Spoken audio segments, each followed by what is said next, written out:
Assalamualaikum warahmatullahi wabarakatuh. Diriwayatkan dari Wahab bin Munabbih, pada suatu hari Nabi Isa alaihissalam beserta ibundanya berangkat ke sebuah gunung yang berada di sekitar Libanon. Di sana mereka berpuasa di siang hari dan beribadah di malam hari. Mereka makan dari dedaunan pohon dan minum dari air hujan. Demikianlah mereka bertahan beberapa lama. Kemudian pada suatu hari Nabi Isa alaihissalam turun dari gunung itu ke perut lembah untuk memetik rumput buat berbuka puasa. Tatkala Nabi Isa adalah turun, maka datanglah malaikat maut lalu menyahut, "Assalamualaikum ya Maryam," yang sedang berpuasa dan beribadah. "Siapa kau?" tanya Maryam. "Sesungguhnya kulitku benar-benar mengkerut mendengar suaramu dan terbang akalku melihat rupamu yang mengerikan." Malaikat maut pun menjawab, "Akulah makhluk yang tidak mengasihi si kecil karena kecilnya dan tidak memuliakan orang yang besar karena kebesarannya. Akulah ini si pencabut nyawa." Maryam pun berkata, "Wahai malaikat maut, apakah kau datang untuk berkunjung ataukah untuk mencabut nyawaku?" Malaikat maut pun berkata, "Wahai Maryam, pada hari ini aku diperintahkan oleh Allah untuk mencabut nyawamu." Kemudian Maryam pun berkata, "Tidakkah engkau izinkan aku sampai pulangnya kekasihku, bola mataku, buah hatiku, dan wewangian jantungku?" Jawab malaikat maut kepadanya, "Aku tidak diperintahkan seperti itu. Aku hanyalah seorang hamba yang diperintahkan. Demi Allah, aku tak bisa mencabut nyawa seekor nyamuk pun apabila tidak diperintahkan oleh Allah Subhanahu wa ta'ala. Karena Tuhanku benar-benar telah menyuruhku untuk tidak menggeser telapak kaki sedetik pun, selangkah pun tidak menggeserkan telapak kakiku dari telapak kaki yang lain sebelum aku mencabut nyawamu pada hari ini dan pada tempat ini." Kemudian Maryam berkata, "Hai malaikat maut, aku pasrah daripada perintah Allah. Aku pasrah kepada perintah Allah. Maka laksanakan perintah Allah. Apa yang telah diperintahkan kepadamu, wahai malaikat maut."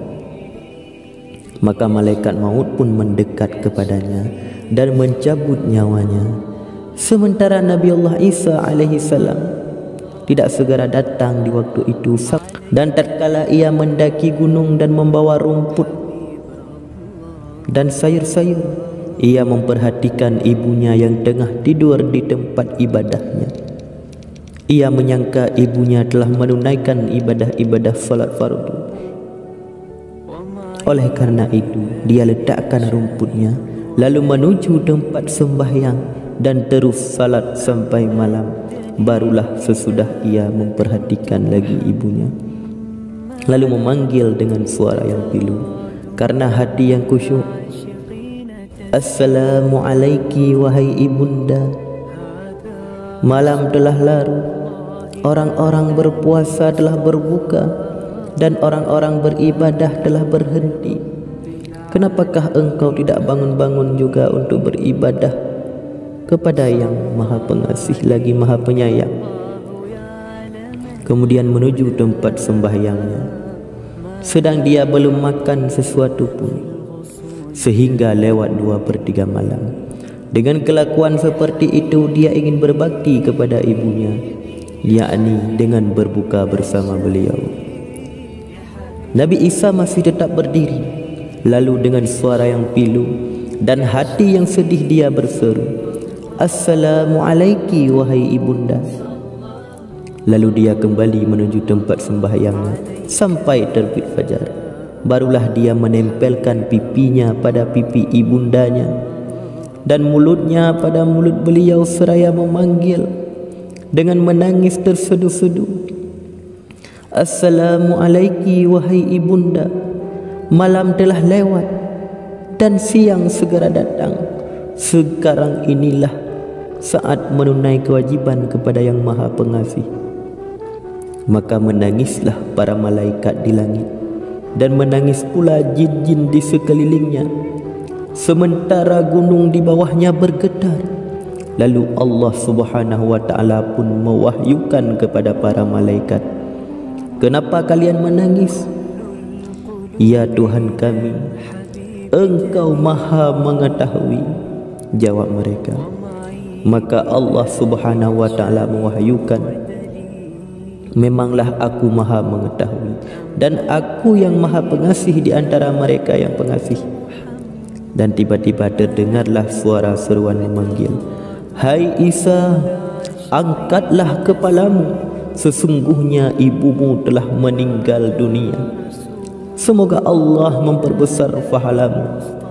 Nabi Isa alaihi salam mengangkat kepalanya seraya menangis. Katanya, siapakah yang akan mengisi kesunyianku? Siapa yang akan menghibur kesepianku? Siapa yang akan mengajak aku untuk mencengkerang dalam pengasinganku? Dan siapa yang akan membantuku dalam ibadahku? Maka Allah Subhanahu wa ta'ala mewahyukan kepada gunung, berilah nasihat kepada Isa. Gunung berkata, hai Ruhullah, keluhan apa ini? Ataukah kamu menginginkan kekasih selain Allah? Kemudian turunlah Nabi Isa dari gunung itu ke sebuah perkampungan Bani Israel, lalu berseru, Assalamualaikum wahai Bani Israel. Mereka bertanya, siapa kamu hai hamba Allah? Keelokan wajahmu benar-benar menyinari rumah-rumah kami. Dia menjawab, aku Ruhullah, sesungguhnya ibuku telah meninggal dunia di pengasingan ini. Maka bantulah aku memandikannya, mengkafaninya, dan menguburnya. Hai Ruhullah, kata mereka, sesungguhnya gunung ini banyak ularnya, yang kecil-kecil maupun yang besar-besar. Gunung ini tak pernah dinaiki oleh bapak-bapak maupun kakek-kakek kami sejak 300 tahun yang lalu. Maka dengan rasa bersedih, kembalilah Nabi Allah Isa alaihissalam ke gunung. Dan ternyata di sana mendapati dua orang pemuda yang gagah-gagah. Dia mengucapkan salam kepada mereka berdua, dan mereka pun membalas salamnya. Kemudian kata Nabi Isa kepada pemuda itu, sesungguhnya ibuku telah meninggal dunia di pengasingan di gunung.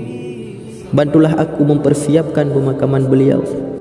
Salah seorang daripada kedua pemuda itu berkata, ini Mikail dan aku Jibril, dan inilah minyak pengawet dan kain-kain pembungkus dari Tuhanmu.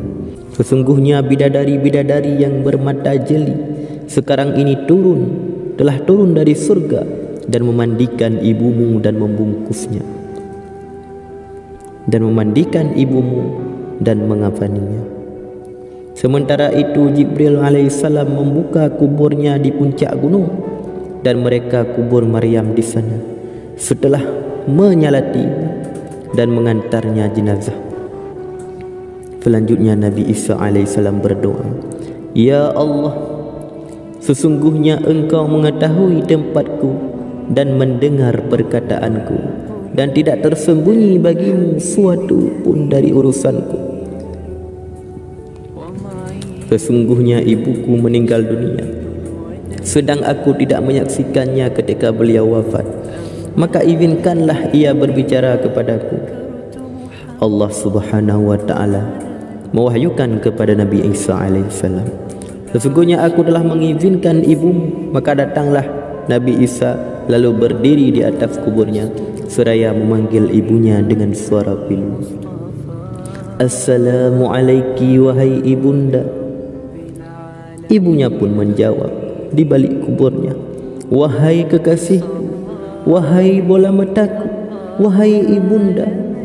Katanya pula kepada beliau, bagaimanakah engkau dapati tempat pemberian dan tempat kembalimu, dan bagaimana engkau lihat kehadiranmu di hadapan Tuhanmu?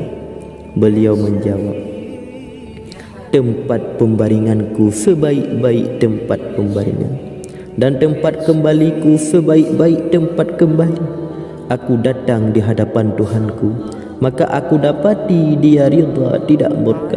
Wahai ibunda, kata Nabi Isa, bagaimana engkau rasakan kepedihan sakaratul maut? Beliau menjawab, demi Tuhan yang telah mengutus engkau benar-benar sebagai seorang Nabi, kepedihan maut belum lagi hilang dari kerongkonganku, dan keseraman malaikat maut belum lagi sirna di hadapan mataku. Maka sejahteralah atasmu, hai kekasihku, sampai hari kiamat. Wallahu a'lam bissawab.